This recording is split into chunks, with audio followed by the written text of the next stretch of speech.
자, 오늘 본문은 바로 성전 민문에 40년 동안 걷지 못하는 안진뱅이를 하나님께서 베드로와 요한을 통해 기적적으로 치유하게 하시고 많은 사람들이 궁금해하면서 몰려들어서 놀랄 때에 베드로의 입을 통해서 솔로몬 행각에 모여든 수백 수천 명의 사람들에게 바로 하나님께서 설교하게 하신 사건입니다.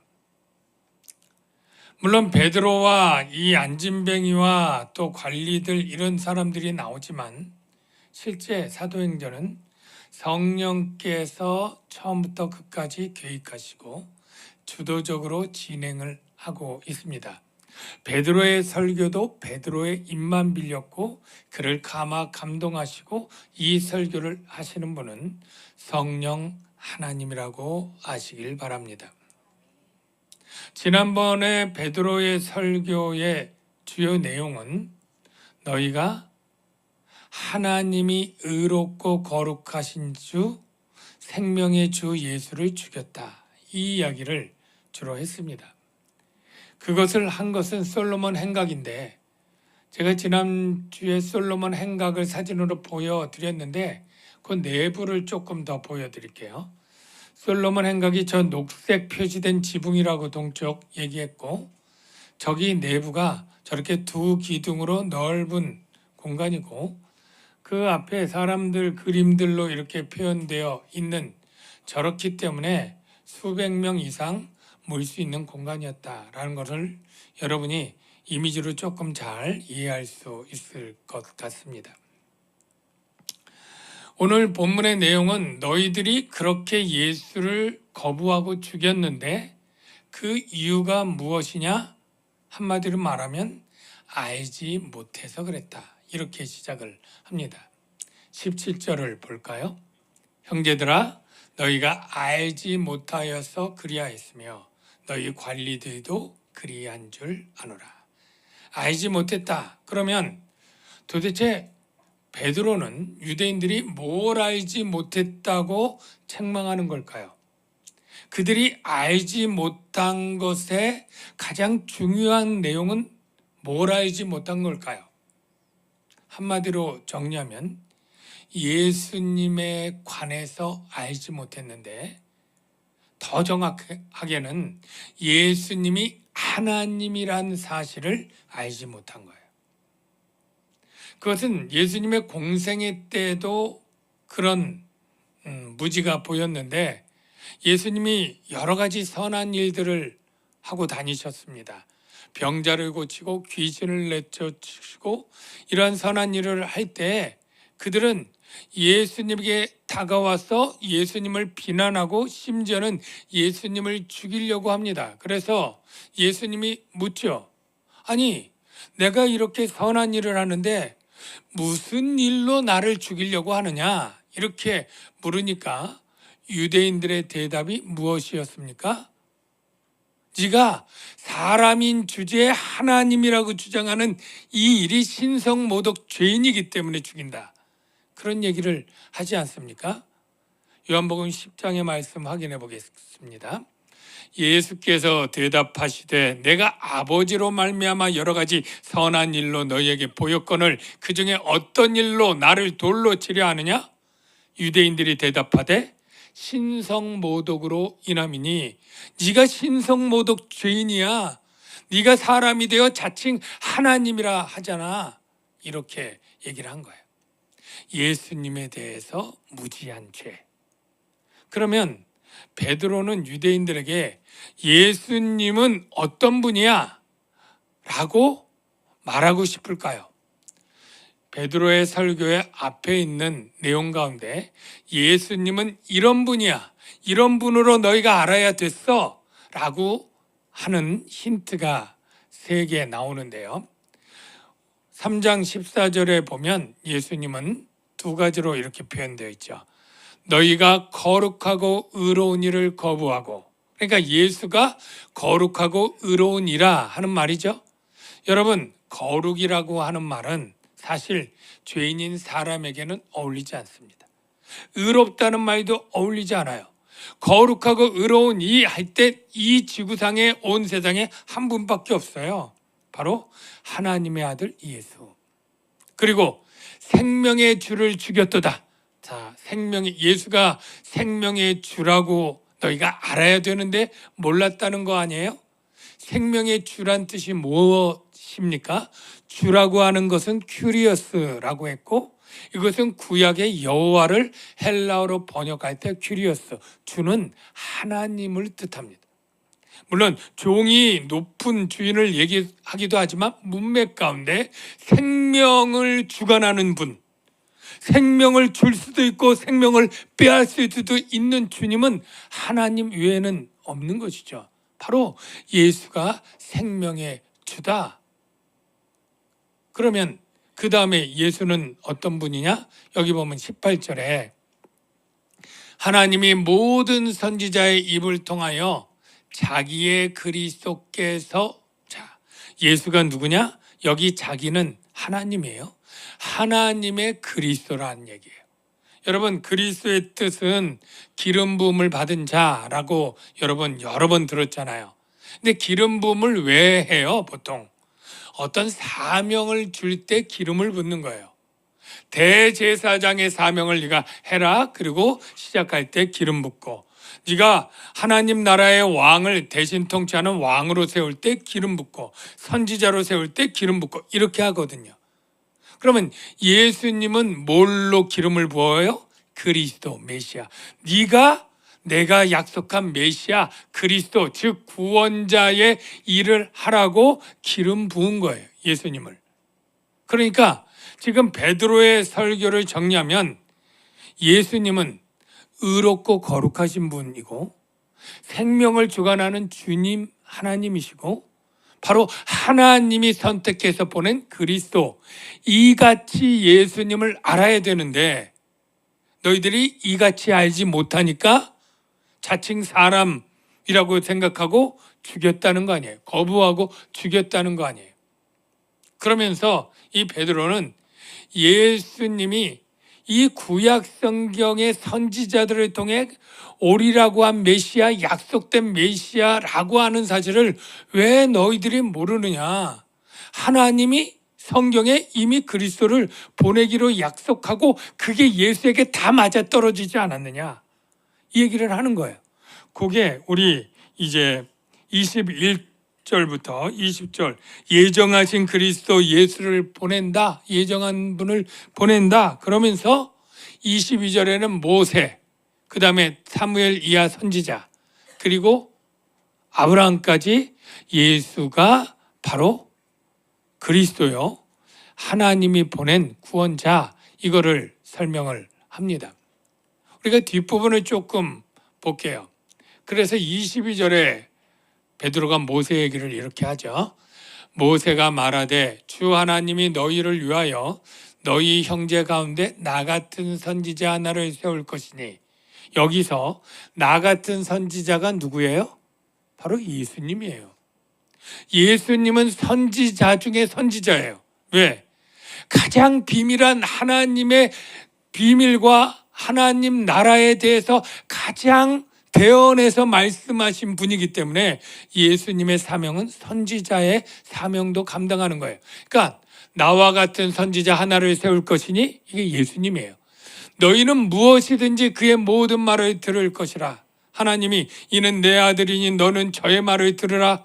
환상 중에 구름 중에 말씀하시는 내용이 성경 중에도 있잖아요. 누구든지 그 선지자의 말을 듣지 아니하는 자는 백성 중에서 멸망받으리라. 예수의 말을 듣지 않는 자는 멸망하고, 너희는 그러므로 들어야 된다. 이게 바로 예수님이라는 거예요. 그 다음에 사무엘, 모세 다음에 사무엘이죠. 그 다음에 이어 말한 모든 선지자, 이게 구약 성경의 모든 선지자가 다 이때를 가리켜 말하였다. 이때가 뭐예요? 그리스도가 오시고 죽으시고 부활하시고 승천하시고 성령 보내시고, 이게 여러분 구약 성경의 선지서들 많지만 일일이 다 찾아 말할 수 없을 정도로 굉장히 많지만 그냥 상식적으로 우리가 아는 것, 예수님에 관한 예언 어디에서 태어난다 예언되어 있어요? 베들레헴이라는 것 성경에 있나요? 예? 베들레헴 에브라다야. 미가서에 있잖아요. 그러면 처녀로 잉태하여 태어난다는 예언 선지자가 있나요? 없나요? 이사야에 있잖아요. 보라 처녀가 잉태하여 아들을 낳으리니 이름을 임마누엘이라 하리라. 예. 그리고 예수님의 고난받을 것, 메시아 고난받을 것 있잖아요. 이사야 53장부터 쭉 있죠.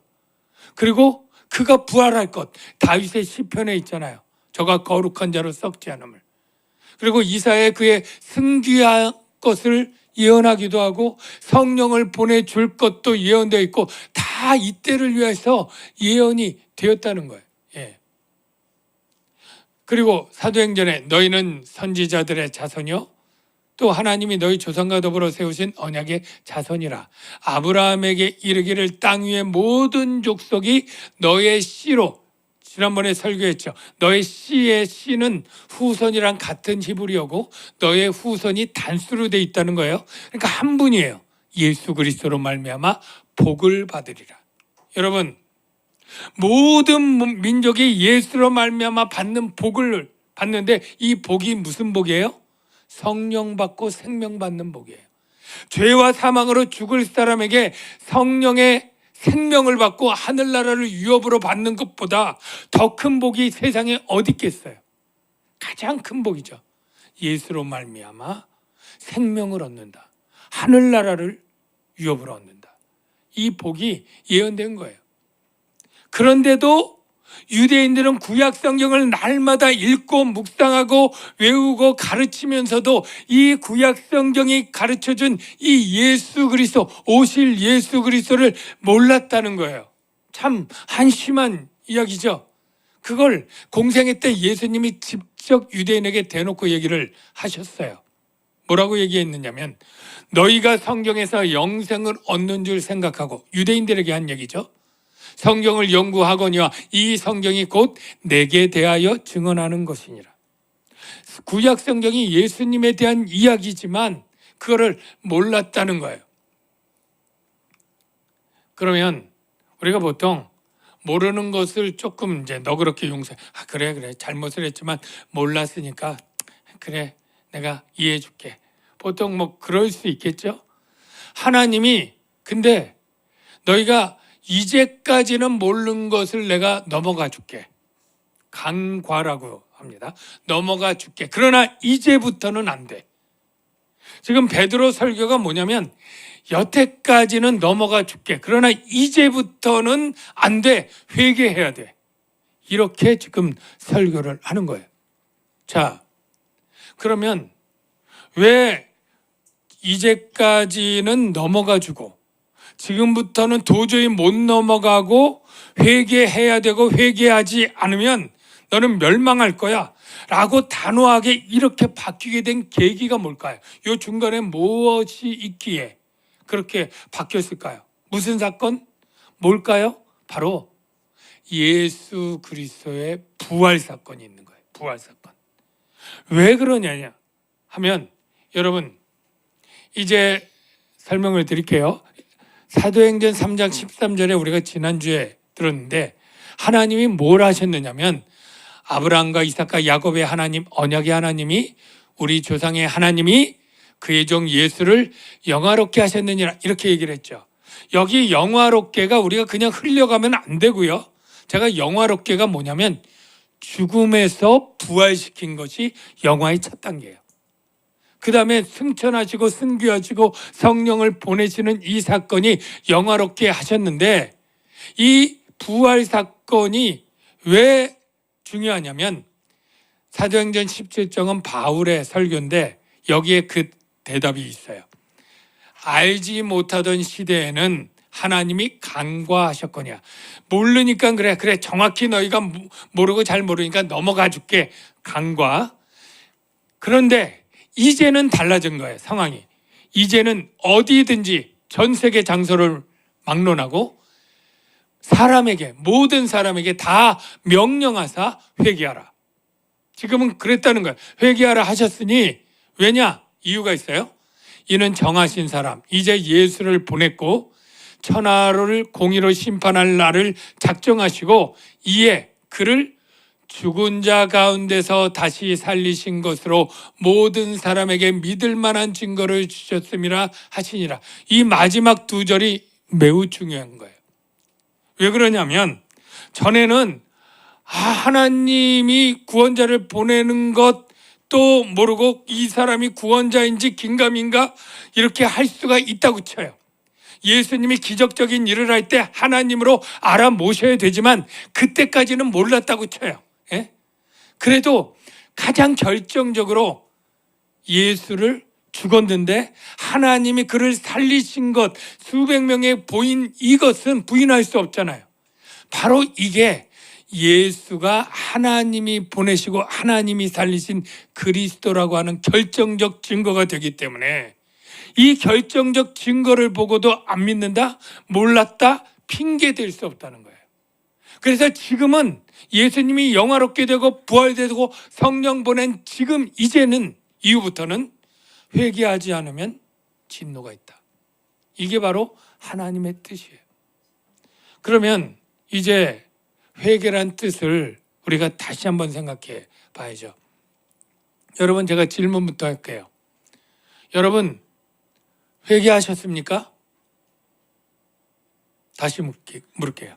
여러분, 회개하셨습니까?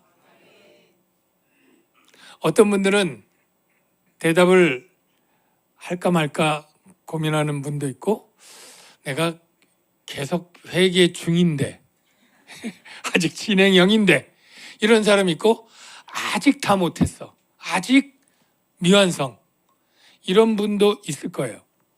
왜 그런 생각을 하냐면 우리 한국교회 회개 기도라는 말이 잘못 쓰이기 때문이다 라는 생각도 듭니다. 왜냐하면 우리가 회개 기도를 어떻게 이해를 하냐면 내가 지은 죄를 후회하면서 하나님께 죄 지었습니다, 용서해 주세요, 이렇게 죄를 고백하는 기도를 회개 기도라고 명칭을 딱 정해버리니까 이 회개 기도는 한 번 하고 끝나는 게 아니잖아요. 평생 해야 되잖아요.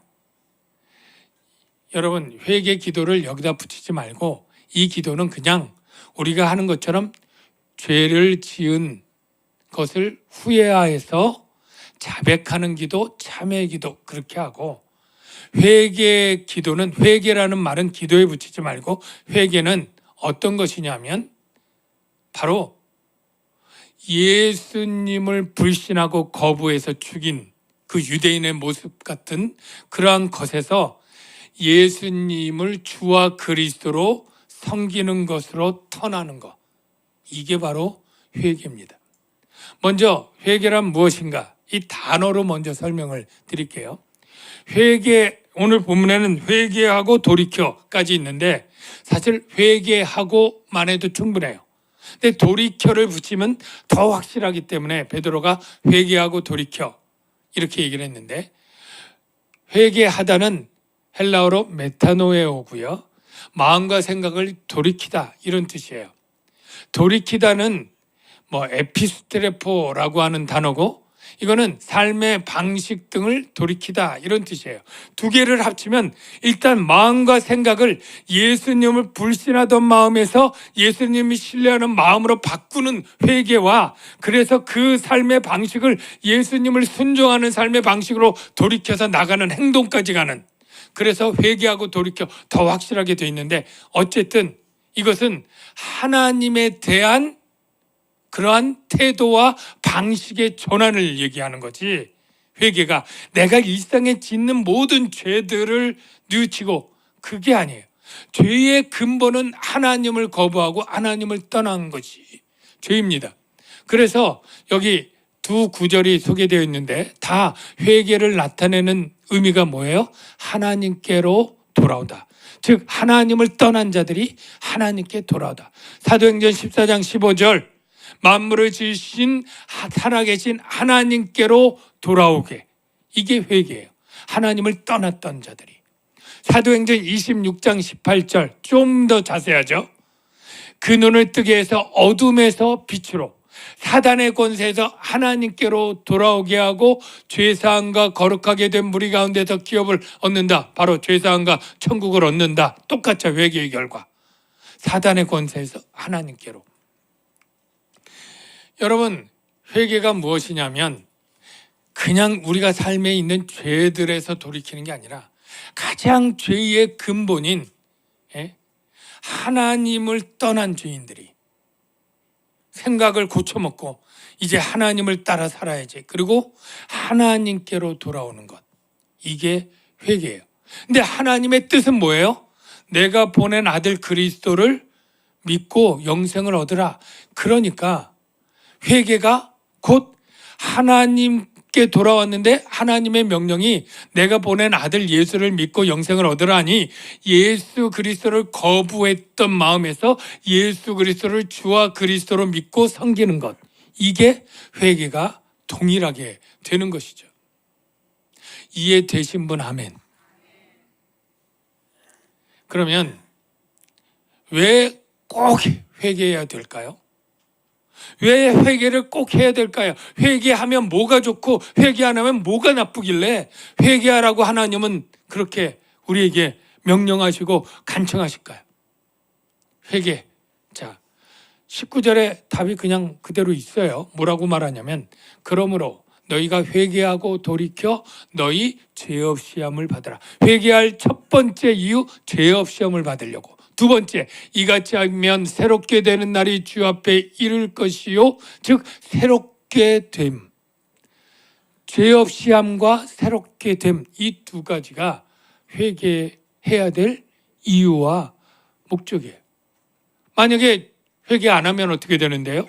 라고 묻는다면 회개 안 하면 죄 없이 함을 못 받겠죠. 그러니까 죄 없이 함을 못 받으면 어떻게 될까요? 그 죄를 반드시 심판날에 정죄당해서 하나님의 무서운 진노를 당한다고 분명하게 말하고 있어요. 바울이 로마서 2장 5절에 내 고집과 회개하지 아니한 마음을 따라, 딱 꼭 집죠. 회개하지 아니한 마음을 따라서 뭐예요? 진노의 날, 하나님의 의로우신 심판이 나타나는 그날에 임할 진노를 내게 쌓는도다. 여러분, 예수 안 믿는 사람은요, 혹 우리 눈에 보이게 평안하게 잘 먹고 잘 사다가 그냥 잘 죽었다, 혹 이래도요, 그거를 절대 부러워하면 안 됩니다. 이 세상에 그가 심판과 진노가 없는 것 같아도요, 하나님은 철두철미 모든 것을 아시는 하나님이 그가 행했던 악, 모든 죄를 하나님이 쌓는 거예요. 쌓아요.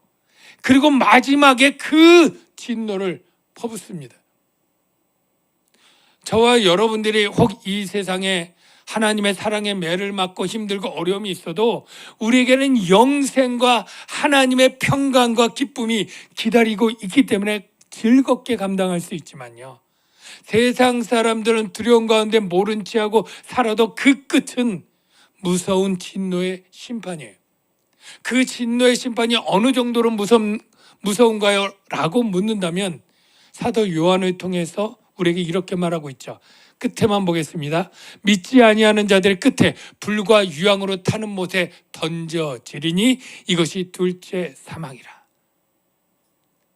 그리고 예수님이 공생애 때 이렇게 말하죠. 거기에는 구더기도 죽지 않고 불도 꺼지지 아니하느니라. 사람마다 불러서 소금 치듯 함을 받으리라. 예, 불에다 소금 넣어보십시오. 타다다닥 튀는, 얼마나 뜨거우면 그렇게 튑니까? 바로 사람이 그러한 고통 가운데, 영원한 고통 가운데 있다. 이게 바로 회개하지 않은 자의 결국이에요. 여러분, 이게 거짓말이 아니라고 믿는다면 여러분, 회개해야 되겠습니까? 회개하지 않아도 괜찮겠습니까? 당연히 회개해야 되겠죠. 회개하면 뭐가 유익하느냐? 죄 없이 함을 받고, 두 번째로 새롭게 함이라고 얘기를 했는데, 새롭게 함은 누가 해주느냐? 성령이 해줘요. 그걸 어떻게 하느냐면 지난번에 설교에 똑같이 유사한 내용이 이렇게 나오거든요. 너희가 회개하여 예수 이름으로 세례를 받고 죄 사함을 받으라. 그리하면 성령의 선물을 받으리니. 오늘 본문의 베드로는 성령의 선물을 받으리니 새롭게 하는 날이 이를 것이요. 자, 성령의 선물을 받는 것, 성령 받으면 새롭게 되는 것 같이 우리가 연결해서 이해할 수 있죠. 자, 우리 한번 생각해 보자고요. 성령을 받으면 내가 새로워집니다. 자, 어떻게 새로운 존재가 될까요? 첫째, 나는 죄인이었어요. 성령 받으면 의인으로 됩니다. 나는 사망에 빠진 자였어요. 죽을 자였어요. 성령 받으면 나는 영생을 얻는 자가 돼요. 나는 사단의 매인 두려워하는 종이었어요. 이제 성령 받으면 나는 하나님의 사랑하는 아들이 돼요. 관계가 바뀝니다. 바울은 고린도 교회에 이렇게 말하죠. 누구든지 그리스도 안에 있으면 새로운 피조물이라. 예. 우리들이 한 성령 안에서 어떻게 새로운 변화가 생겼습니까? 아버지께 나아감을 얻게 하려 함이라. 외인이고 이방인들조차 유대인들과 같이 하나님이 무서운 종의 주인이 아니라 사랑하는 아버지로 관계가 바뀌어요. 물론 이렇게 새롭게 되는 것은 신학적으로 보면 시작은 했지만 완성은 되지 않아요. 그러니까 정말로 완전한 새롭게 되는 것은 언제일까요? 주님이 재림할 때. 왜? 우리가 지금 새롭게 됐지만 우리의 썩어질 몸은 아직도 새롭게 되지 않았잖아요.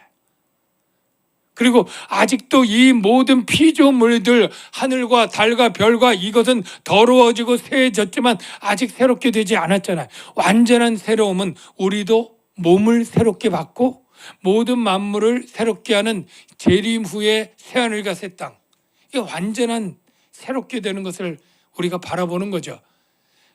그 세상이 어떻게 됐는지 요한의 눈을 통해 잠깐 볼게요. 내가 새하늘과 새 땅을 보니 처음 하늘과 처음 땅이 없어졌고 바다도 다시 있지 않더라. 하나님의 장막이 사람들과 함께 있으면 에덴 동산을 회복하는 거죠. 하나님이 그들과 함께 계시리니 그들은 하나님의 백성이 되고 하나님은 친히 그들과 함께 계셔서 모든 눈물을 그 눈에서 닦아주시니 사망이 없고 애통하는 것이나 곡하는 것이나 아픈 것이 다시 있지 아니하리니 처음 것들이 다 지나갔음이라. 새로운 세상이 되는 겁니다. 보좌에 앉으신 이가 이르시되 보라 내가 만물을 새롭게 하노라. 완전한 새로운 세상이 여기 열리는 거죠. 이기는 자는 이것들을 상속으로 받으리니 나는 그의 하나님이 되고 그는 내 아들이 되리라. 사랑하는 성도 여러분, 우리가 성령 받아 지금 새롭게 됐지만 완전한 새로움은 주님이 재림할 때 새로운 세상과 함께 부활하여 그 세상에 누리게 된다는 이 사실을 믿음으로 바라보시기를 주의 이름으로 축원합니다. 이제 결론인데요. 여러분 회개하셨습니까? 그러면 회개한 자는 어떻게 살아야 될까요? 이제. 그런데 이 문제는 여러분 구원받았습니까? 구원받은 자는 어떻게 살아야 될까요? 라는 질문과 같은 것이죠. 여러분, 저와 여러분이 구원받았으면 이제 우리가 살아가는 것은 구원을 이루기 위한 조건으로 사는 것이 아닙니다. 여러분이 예배를 드리고 헌금을 하고 봉사를 하고 선한 일들을 하는 것은 내가 구원받기 위한 조건으로 하는 것이 아닙니다. 하나님이 구원받았으니 구원받은 자답게 살아라 라고 하는 명령에 순종하면서 사는 것이죠. 마찬가지입니다. 우리가 회개하였고 구원받았고 죄사함 받고 영생 얻고 새롭게 된 존재가 되었고 이 모든 것 한마디로 구원과 같은 동의어인데요. 그러면 회개한 자는 어떻게 살아야 되느냐? 똑같죠. 회개한 자답게 살아라. 그 말씀이 사도행전 26절에 이렇게 있습니다. 내가 예루살렘에 있는 사람과 유대 온 땅과 이방인에까지 복음을 전한다는 거예요. 바울이 회개하고 하나님께로 돌아와서, 이거 우리에게 명령한 거예요. 그 다음에 회개하고 돌아온 사람들이 회개에 합당한 일을 하라. 회개한 자는 하나님을 왕으로 섬기니까 하나님의 명령이 뭐예요? 서로 사랑하라. 그러면 그 서로 사랑하는 일에 힘쓰는 거. 예? 천하 만민에게 복음을 전하라. 영혼 구원을 위해서 복음을 전하는 일에 힘써. 이게 회개에 합당한 일들이죠. 여러분들 가운데 회개하고 회개에 합당한 일을 해야 되는 동기부여가 조금 덜 된다면 제가 비유를 하나 설명해 드릴게요. 우리나라 옛날에 참 가난할 때, 먹고 살 일이 없을 때 우리도 아메리칸 드림이나 이렇게 외국에 가서 돈 벌기 위해서 갔던 적이 많잖아요. 오늘날은 코리안 드림을 꿈꾸고 가난한 동남아시아의 사람들이 자기 나라보다 월급 10배가 크니까 여기 와서 정말로 알뜰살뜰하게 그냥 살면서 그 나머지의 월급을 다 본국에 보내고 그렇게 몇 년 동안 그렇게 해서 가는 사람들 여러분 다 아시잖아요. 근데 우리나라도 옛날에 뭐 서독 광부부터 하여간 그렇게 미국이 이렇게 갔거든요. 어떤 사람이 이제 일하러 외국에 간 거예요. 정말로 그 월급을 아끼고 아껴가지고 한 10% 쓰고 90%는 자기 본국의 아내에게 보내는 거예요. 그리고 한 10년 열심히 일해서 한국에 가서 자리 잡고 살려고 그렇게 자기는 정말로 먹을 것, 입을 것 정말 좁은 방에 단칸방에 침대 위에서 살면서 그렇게 10년을 모아서 보냈어요. 그리고 본국에 돌아왔어요. 그랬더니 아내가 바람이 나서 어떤 남자랑 도망간 거예요. 자기 이름으로 된 모든 것을 다 재산을 정말로 처분하고 떠난 거예요. 찾을 수도 없게. 예. 게다가 자기 이름으로 빚만 져놓고 간 거예요. 얼마나 분통이 터지겠어요. 정말 그 복수심에 잠을 못 자는 거예요.